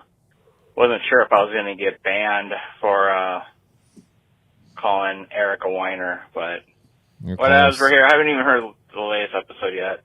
Don't think it's out by the time I sent this, but just want to say what's up. My predictions were correct for the most part. Philadelphia won. I think that's vindication for the Bills to, Thank you. realize that a good team can beat Kansas City. So, anywho, sorry. What the Taking hell was pot shots that? at Eric nowadays, I don't know what's gotten into me, but he can handle it. He's a big boy. He's got tough skin. He's not gonna go crying his Wheaties after this, I don't think. So, but just want to chime on in, see how things are going. Been a little slow on the alcohol I know he consumption, is. so haven't really tried anything new. I did try Penelope's new ready to drink peach old fashioned, which is fantastic. If you see it, I have, yeah. just getting it, 80 proof, peach bitters, a little maple syrup, some rye, some bourbon. You know they're going to do a good job with that. Just want to throw this out here. I'm going to be fasting this weekend. I think I'm going to do a 60-hour fast. Damn. Reset the body, reset my gut, and all that other stuff. Do you guys fast? I don't know. I know Don Nishida fasts, but don't know about anyone else. So, but I feel like it's a good tool to have in your pocket if you want a little bit of a reset. So there it is. All right, boys. Hope to talk to y'all soon. Peace out. I don't do big fast like Bill. I fast Intermittent fasting. intermittent. or whatever. I don't really eat anything until noon or after. And then I try to stop at like 7:30. Yeah. Unless there's something special going on. Like, I'm the same way. yeah, I'll do coffee in the morning, stuff like that, and water, but I don't really eat anything till I'm like a 12:30 to like 7:30 window is what I do. Yep. I was going to say, I'm kind of the same way. Yep. I've lost like 50 pounds since college. 50? Yeah. Yeah, Damn. legit. And so I've lost 50 pounds in the last year, so well, congrats, man. thank you. Yeah. But so, yeah, I mean, it's like I'm not much of a faster. A friend of mine in college did tell me about a diet. He called it the liquid diet. It was Kentucky Gentleman for breakfast, Damn. Kentucky Gentleman for lunch, and then because he needed his sugar and his calories, a ski and Kentucky Gentleman for dinner. So We've got there's some Kentucky Gentleman around here somewhere. Is it down? hey, It's not down here. Okay, well, we won't get into that. Yeah, but well, we're not going to. maybe I'll start trying that. If I get in trouble at work, I will blame you hey, yeah. for the advice. Yeah. So you can, yeah. Go ahead. Sorry, Logan. I was just going to say you can tell him to call me. Okay. I'll be sure to let them know. In all my little authority, yeah. You're going to be like, I don't care. He took the advice and he's an idiot. So Eric, I have not seen you since the Super Bowl, yeah. which you initially told me that you were not going to watch or be awake for. And you decided that you were going to be awake for, but not watch and instead enjoy anime. I did. Yeah. So what? I watched anime during the Super Bowl, and I kept up with the highlights and all that stuff. You told me you were going to sleep. Well, I couldn't go to sleep that early, so I watched anime. I watched Gundam. Okay, that's acceptable. Yes. See, I kept up, and I would look at the score and check in on You things. told me you were going to sleep. I didn't go to sleep. You know I wasn't going to go to sleep. You think I ever go to sleep at 6 o'clock on a Sunday? I watched What's going on, boys? It's Bill. Market, 3 weeks in a row. I don't think you banned me yet. No, So, Bill, we're I'm good. banning you. And keep on chugging with this until you do. Chugging. Shadow ban, or whatever you want to call it. So, I got a question for you boys. I'm curious because I don't think I've heard this in the past, maybe a little, but definitely not recently. Maybe I'm wrong. You can correct me if I am. But how come we ain't talking about other brands? Like, we all know I'm a fan of Pinhook and Penelope. Been drinking on some of that Bib and Tucker Double Char. I don't know about I'm that. sure there are other brands out there that's not getting enough love and appreciation, whether it be price point, proof, or whatever, but probably have really good flavor, great applications, and really is just something you can sit down with, drink, and not have to really think about it too much. Right? So, how about an episode on that as an idea? You That's don't have to perfect do it, timing. obviously. It's not my bourbon podcast. It's your bourbon podcast. But just kind of thinking, that might be a cool way to do it. I mean, I get it. Every bottle of Rare Character is a different bourbon, but we ain't getting that.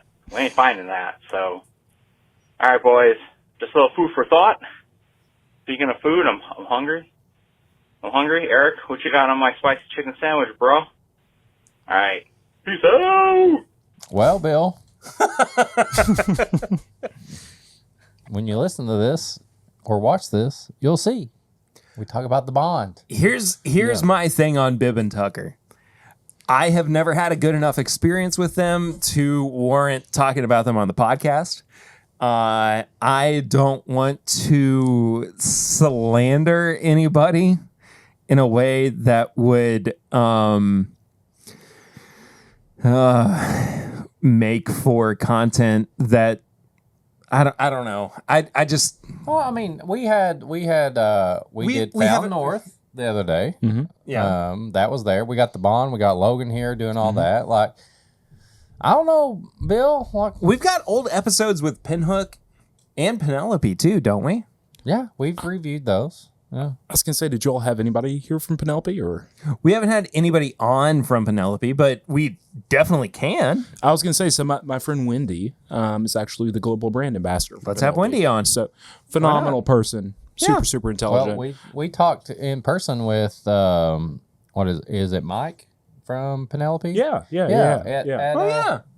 I mean, he's all the time. But Bill, chill, bro. It's one of my favorite things in the world when anybody goes, "Why aren't you doing content this way?" And I'm like, I know. No. Yeah, it's because they take charity cases like me. No. Shut up, dude. I'm just messing with y'all. We're happy to have you on. No. This has Well, been thank you for great. having me. Yeah, I'll nerd out We anytime. love Bill. I get what he's saying, but we did the Found North stuff. We got a whole episode on this. Like, this is exactly what he just mentioned. This is your, like, not your, what you It's say, not Blue Buffalo Blood? Trace. It's not Evan it's Hill. not Blue Blood. It's not a heritage But distillery. this bottle right here, I would put this up against it. And I want to point out, I will say, I didn't have a chance to look at this label. Mm-hmm. And I just happened, like, while you were talking, I was looking at, this is metal. I love this. We got I was a gonna say, hand and So a it's kind of skeleton for hand friends. and a lock. The Bond Oh, it's with in tribute chains. to your friend. Yeah. Yep. And so lock and chains, because bonded warehouses used to be under lock and key. This So yeah, a little bit of everything. I love this it. is a label of the year right now, and it's metal as hell. And Label of the year. Fucking We're in right, right there. February, I don't and care. it's You been gonna out have for to a do couple some- years. Somebody's going to have to do something crazy to beat this. This is literally a death metal style, and I love it. And the fact that, like you said, it's to your friend, it's like all that. I love this label right here. Like, I don't know if the camera will focus, but I mean, skull hand. Oh, he knows how to do it. There it is. You got Yeah, it. I watch Twitch and YouTube. Oh. I've been around the block a couple times. Yeah. It's awesome. Yeah, It's yeah. awesome. I was gonna say I've seen the segment before. I Look at that. appreciate Bill calling in. Yeah. Yeah. There we go. Yeah, we're always trying to do more than just, your Heaven Hills, your Buffalo Traces, your whatever. I mean, so much so that we are saving, and I forgot the Larceny A125 this week, but we are saving all of the Larceny and Elijah Craig barrel proof releases that come out this year until the end of the year to review them all together, because it gets tiresome to do them basically 3 times a year or 6 times a year, depending on how we break it up. It's a lot, and there are so many brands that we would rather talk about and give props to, highlight, including the Bond. I mean, we've thank you. literally never talked about you all on the podcast, and here we are devoting an entire episode and having one of the founders on. That's something that we're way more interested in at this point in the show than just constantly hyping up heritage brands over and over and over again. It's a very different landscape these days than what it was in a few years ago. Anyway, but we do appreciate the feedback. I'm not trying to say don't. Bill knows what he's doing. Yeah, he does. He knows what he's doing. Anyway, all right. Speaking of feedback, Eric's gonna lay into me during high proof hot takes. I've had a good time. I don't think I'm going to. Oh, come on! What? You can't. I love you. Can't just. I love you too. You can't just say I'm gonna. The Bourbon Bowl. Okay. Do you know it's Bourbon Night? Chad and Sarah, Yes. absolutely, yeah. Look as he pours. I've never met them. I was gonna say I'm having. Just immediately is like, yeah, I know exactly who that is. Well, I'm the. I guess I'm gonna have to be the mediator, so I'm getting ready. Can I have a little bit more Yeah, of that? absolutely. I would Would actually you like like that that as well? Yeah, Yeah, please. yeah. But yeah, love Chad and Sarah. I've never met them in person before, but I say grew up, watching their channel I in understand. college. I understand. That's really funny, actually. and actually kind of like for me, the biggest piece of all this is education, because everything's like been right there with Michael Veach and Chuck Cowdery. So Do you remember seeing me on It's Bourbon Night? I do. Back in that's I do, really yeah. funny. That's hysterical to me. Anyway, So But- there's this thing called the Bourbon Bowl where they it's like their Super Bowl thing. I got to be a judge on that twice, 2 years in a row. yeah, I had COVID one year. Yeah, you did, and you tagged me in, and then they brought me back the next year, which was awesome. Special Todd was on there, all that. Well, I got snubbed the not this year, but the year before.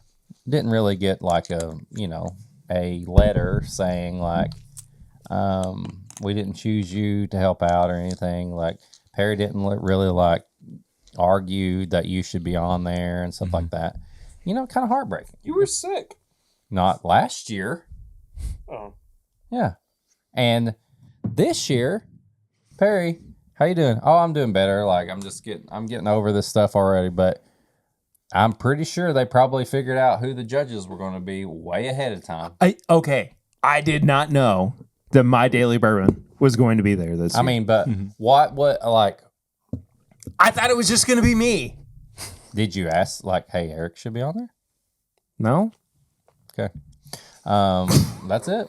I mean, I think that's self-explanatory right there.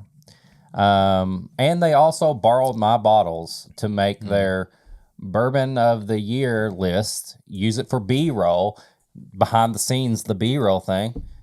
Chad came over here, I gave him 3 New Riff bottles to try and share. Where are those bottles at? Are they still over there? Did they give them to you to bring back? No. The 8 years? Yeah. I'll say this: phenomenal, by the way. I absolutely love the Oh, I New Riff love 8 it. year. Yeah. You know, last I'm sure time you're missing it. Yeah, I'm yeah, missing yeah. it. I can't believe that they're still 8-year bourbon, 8-year rye, and old New Riff bourbon. They still have them over there I was over at their house. Really? I was over there on Sunday, Yeah. and they didn't go, hey, you're going to see Eric this week. Yeah. Give him his bottles back. Well, if you need more, Amazing. I know where about 90 of them are sitting. Out right I now. need more. Whoa. Yeah. Really? But Yeah, it's my honey hole. That's Okay, well, we'll yeah. talk. We'll talk about that camera. off Yeah, off air. I want to make mic. sure I get you all set up before But everybody else. high proof hot take. You left your boy in the cold, I'm sorry. and Next. I'm sad about it. Next year. Yeah, and and it's Bourbon Night. If you're watching, listening, They're not. well, maybe somebody passed along the message. We talked about How this. much of my New Riff did you? So we use? talked about this on last week's episode when Chad was on. Oh, you talking that- about me? No, Oh, great. You didn't even mention. actually we did because I was worried about you. But what I said was the worst kept secret in the content space of bourbon creators is that none of us listen to or watch other content made by bourbon or whiskey creators. Like we You don't want to have spoiler alerts, I think. yeah, Like, we just don't. We don't want to get spoiled by anything. And so like, if we're reviewing something that might have come out in the past couple of weeks, we're like, or like, if we're interviewing somebody, we don't want to ask the same questions, or even if we do, we want to frame it in a different way. So I'm proposing now that me and Todd Cooper are going to have a bourbon bowl on the same time that It's Bourbon Night has one. with the two of you. And we're going to do this, brother. And we're going to go head to head with It's Bourbon Night. And we're going to make at least 10 people watch us instead of them. Hey, if you need a third, let me know. Dude. And we got Logan on our side, baby. We got the youngest master blender ever. the Doogie House.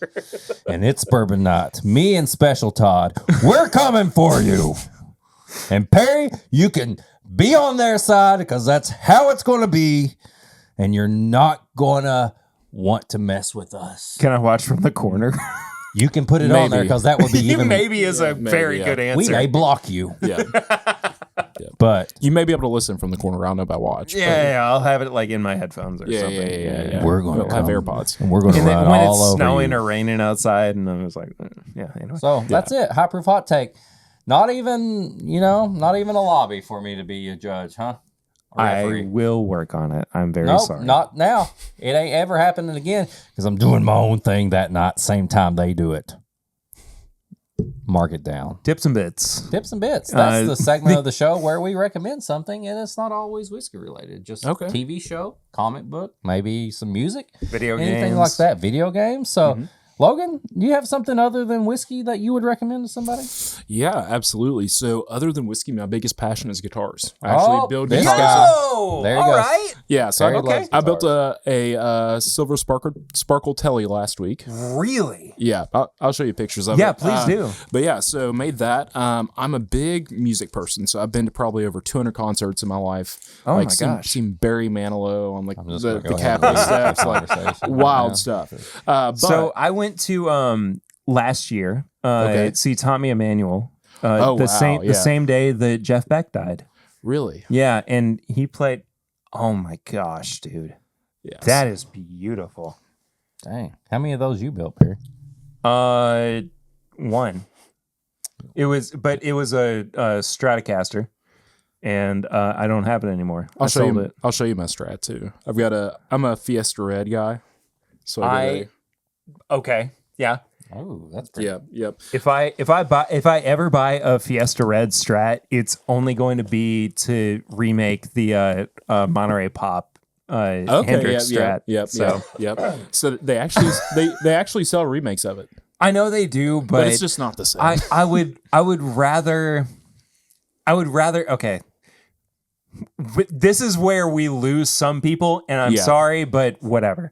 I would rather buy like a Fiesta Red body and have somebody who can like accurately repaint the original design of the Monterey Pop Jimi Hendrix Strat, and then put in whatever pickups I want, because those original the pickups that they put into the repros that came out a few years ago were just kind of like standard Fender, like I was gonna say, like made in Mexico. Yeah, pickups. exactly. They weren't. There wasn't anything special about them. So yeah. Anyway, I got mid scoop pickups for that one. Like okay, so we're both Eric all right. Clapton, John Mayer type guys. All right. John Mayer. All right. We're speaking each other's language now. But yeah, so my one recommendation. Like I said, I'm a big music fan. Two things, two artists on Spotify. One is called Hancock and Shouse. They're a bluegrass band from here in Lexington, have about 500 listeners a month. But Arthur Hancock, was one of the ones that helped find Tyler Childers, Sturgill Simpson, and got like Red Barn Radio off the ground. Well, let us tell you about Sturgill Simpson for a second. Okay. His cousin is currently sitting at the table with you. Really? Yeah, opposite of you. Really? Yeah. Eastern Kentucky. So I have a denim jacket that my sister made me that says "Life ain't fair and the world is mean" on the back of it. That's amazing. Yeah, that I wear at all my concerts. But that's yeah, awesome. Other band I've been a big fan of is Susto. So Susto is a band based out of Charleston. They originally started off as like a punk Green Day-esque band, but then moved to indie. Okay. Really great. Nice. So last year I bought a Silver Sky SE. That's awesome. That's awesome. The guy replaced a couple of different parts on it, but I absolutely love this guitar. My main one though, hang on, sorry. Again, love y'all for listening through this. Yeah, thanks for putting up with us. Yeah. Yep, a Moxan Silver Sky is on my wish list. That and a D28, that's my main guitar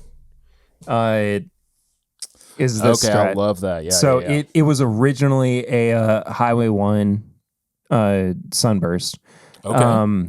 I put everything else is stock other than the neck and the pick guard. The neck was Musicraft or All Music or whatever. It was closer to like the Stevie Ray, John Mayer thing. I'm gonna go pee while you all talk. But guitars. Okay. That's fine. Love you, buddy.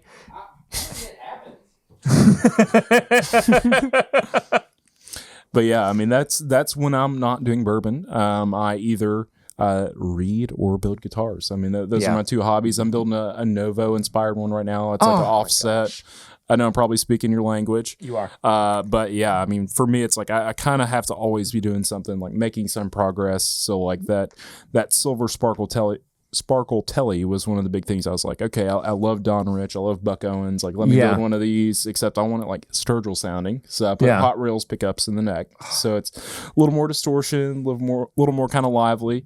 Then I have a Strat that's a Jerry caster in the works. Oh, really? Yeah, I was gonna say, are you a big Grateful Dead fan? I'm a huge Grateful Dead fan. Okay, so so you're getting like into the more like alligator style of his, or actually, are you doing like the double humbucker kind of thing? I've done. God, we are getting so nerdy with this. Yeah. So triple humbuckers. Oh my gosh! Seymour Dunklin Antiquities in the bridge and neck. A Firebird mini humbucker in the middle position. I've got coil splits for each one of those. A sweet switch, which is essentially like the Santana mod to for impedance. Yep. Yeah. Have one of those, and then also have an all pickup switch. So I think in all, there's 27 differerent tonal varieties. That's insane. Absolutely stupid. That's insane. Like yeah. But, oh my gosh. Yeah. All right. Okay. Again, thanks for putting up with us. No. But so you're doing it like on a Strat body. Yeah. Okay. So is it a hollow body or just a regular like solid body? Strat? Regular solid body. It has a pull route, so essentially just like plunged all through. And then all the wiring is sitting attached to the pickguard. Are you doing 21 or 22 frets? 21. Okay. Gotcha. But it's a relic body as well. It's a relic sunburst body. Yeah. Maple or rosewood? It's rosewood. Okay. Gotcha. Yeah. My telly was a flamed maple neck. Gotcha. And like flamed maple like fingerboard. I saw it. It was only on the back of the neck, and then it like showed up, and then it was all along the frets. I was like, okay, I really looked out on this one. I can't believe how just insanely nerd guitar nonsense we've gotten with this. But yeah, I've been a guitar player since I was 12. That's awesome. And yeah, I mean, it's just when I'm also not doing bourbon stuff, I'm also a guitar player. Yeah, well, I'm not even going to get into Dumbles. I can spend all day on that. I would love to play. Just even play a Dumble one day would be. I was gonna say, you may have to have me back for just a guitar podcast. Okay, yeah. I mean, if we want to actually start a guitar podcast, I would be all about it. Yeah. We'll figure it out. Yeah. Anyway, Eric. Yeah. What do you have? I know the basic chords of a guitar. That's it. Hey, that's all you need. GCD. I was the singer screamer in my band, so I let the guitar people do their thing, and they always argued about stuff, and I just waited until they said sing. So, but I appreciate a good. My favorite guitar was Gibson SG because I just like the way. Great choice. I love the shape, Gibson and I thought SG. it always looked cool. Going on what I would recommend. I finished Cobra Kai.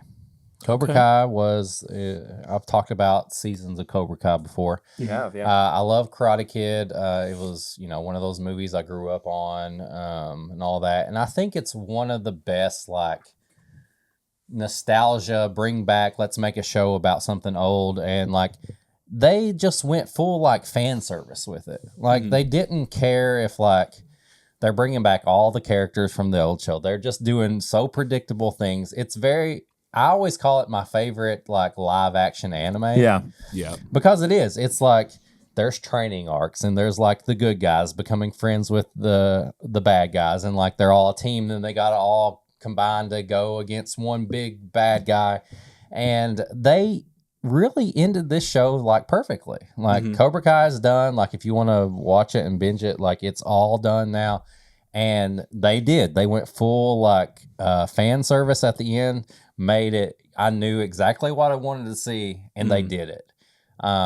And it's just really good. And now there's like a Karate Kid Legends movie coming out. With Jackie Chan and they're Ralph combining Macchio. all that. And, it'll be Macho's exciting. in it. It's going to be good. It's going to be good. I hope so. It will. Do we both watch? Let's make a cult or? I haven't watched it yet. I've heard. Okay. I was gonna say that's Stavros, right? Yeah, it is Stavi, baby. Stavi. Yeah. I haven't got a chance to watch it. Well, I will hold off on talking about it then. Okay, It's coming to Louisville in April. I guess I'm gonna have to go. Oh, we are. Oh, okay. Well, then we'll all three be there then. Yep. Because I'm huge fan of Stavi. Yeah, Me too. Me too. We'll talk about that more off air. Your Friendly Neighborhood Spider-Man just wrapped up on Disney Plus. Arguably the best Spider-Man show since Spectacular Spider-Man. Spectacular Spider-Man? Animated Spider-Man back before that? Maybe I'm just the old person here. What do you mean? Back in the day when X-Men and Spider-Man were No, that's what I'm saying. Like, was it I thought it was Amazing Spider-Man. No, I'm saying like there was Spider-Man in the 90s. Mm-hmm. There was Spectacular Spider-Man. No. Right? With Josh Keaton as Spider-Man. It doesn't matter. There was the one that came out in like the mid 2000s. Yeah. With that was really good. Josh and Drake voice actor. No. That's Ultimate Spider-Man. Okay. That was not very good. Okay. Yeah. I don't think so. This show was exceptionally good. I really, really enjoyed it. I wish though that it had been given. It was a 10 episode season that was dropped over 4 weeks. So they did it in like 2 episode, 3 episode, 3 episode, 2 episode chunks. So it was like they were trying to get rid of it almost. And now it's being picked up for a second season. And I don't know. It felt like it just was not being given the respect that it deserved because, again, like it is the best Spider-Man show that has come out in a long time. And also, it's better than the Spider-Man that we got in the MCU. Like I will die on this hill. Like I don't think that Tom Holland is a bad Spider-Man by any means. But this story is way more compelling. He is a more fleshed out teenage Spider-Man. And I think that they didn't give enough patience with allowing people to like fully enjoy this story. But anyway, now we're like anxiously waiting for the next season to come out. But anyway, speaking of seasons, I finally got around to finishing up Dawn to Dawn. Which so good, man. It's about time. I know. I'm sorry, but it was so worth the wait. One of the best animes I've ever watched. I just cannot recommend it enough. So much fun, so weird, so bizarre, so off the wall. That's anime. So yeah, I know. That's anime. But, yeah. That's TIMBP. That's TIMBP. Weird. Weird, off the wall. That's having a special guest on the show too, Logan. Yes. Thank you so much for appreciate you, man. Well, thank being y'all for along having me, for listening course. to me rant. Rant, talk about guitars, like bring. Dude, I was not expecting us to have a 200 little whiskey. guitar nerd fest I either. was going to say, I'm going to be banned from here on out. I feel No, like. no, absolutely not. You're going to be on I got a every few third people- week. I got a few people on the band list, and you're not on. Yeah, so it's good to hear I'm not blacklisted. No, Yeah. you're not, Jared. But that's it. It's an episode. What? Do you want to do the plugs? The plugs? We have plugs? Oh. Yeah, we got plugs. If you want to go to patreon.com/mybourbonpodcast He for forgot. his little. No, I didn't. I didn't know if we He were ready forgot. to do that part or not. Yeah, we're Maybe here. I was going to let the guests plug themselves. I don't know. We're going to save Oh, that till well, the last. Logan, do you want to go ahead? Nope. We're saving it till the last. I made the call. Patreon.com/MyBourbonPodcast for as little as $1 a month. You can support the show, but at $5, you get all the bonus stuff. You get Logan all week, uncut, just up in your face, talking about all the cool stuff. You gotta listen. I can't even give you any more hints, but that's patreon.com. The best way to follow the show, get all the bonus stuff, get this episode uncut and all the extra content. And then if you want to get some merch, you can go to bourbonshop.threadless.com. Perry puts all the designs up there. If you want to send us an email, you can send an email to thisismybourbonshop@gmail.com. If you want to send us some stuff, you can send it to the P.O. Box. P.O. Box? 22609 Lexington, Kentucky, 40522. Yep. Eric's going to remember it one day. Nah, I don't feel like it. I know. And then if you want to call in, be like today it would have been the fourth person on the episode, you can send a voicemail or a text message to 859-428-8253. Be part of Bell Rings. Do all that. You can also follow us on all social media. You can follow me at Whiskey Mutant. You can follow Perry at PRitter1792. You can follow Logan. Do you have a... Yeah, at Logan Bechanan, Bechanen, or you can find us at Thornbush Whiskey or the Bond Bourbon. Dang, he's got like 3. And then you Too can many. follow, you can follow the show as a whole at My Bourbon Pod. What do I do? Like this, subscribe, comment, do all the stuff. And then Logan, I'm going to send it over to you. You can anything else you want to say, plug, do. I was gonna say I feel like I'm on Hot Ones right now, like looking at You can. You look at that cameras, camera, this that camera, this this camera. yeah. Look at them all. Finish the game. Rolling Yeah. out the red carpet for you. Yep. So if you're in Kentucky, check out our website, thebondbourbon.com or thornbushwhiskey.com to find a store near you. We're distributed all across Kentucky in about 200 stores. But if you're outside of Kentucky, we do ship to 43 states. So check on our website and we'll ship it right to you.